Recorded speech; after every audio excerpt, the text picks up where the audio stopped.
గమనం మలిచే మలుపుల పద ఏ ధర్మం కోరే సత్యాగ్రహమై పదులుగా పద సంక్షేమం కూర్చే సేవా గుణమై అదనుగా పద ఏ పిడుగుకు బెదరని సాహస యోధుడివై పద తెరమరుగులో నిలవని రేకువ సూర్యుడివై పద ఏ చెట్టు కొంకు లేని జన సైనికుడై పద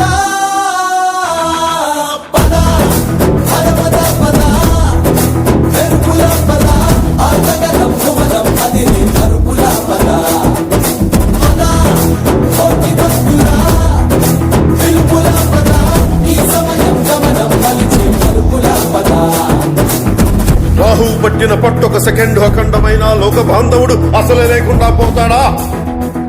మూర్ఖుడు గడియారంలో ముళ్ళు కదలనీకుంటే ధనాగమనం అంతటితో తలకిందైపోతాడు.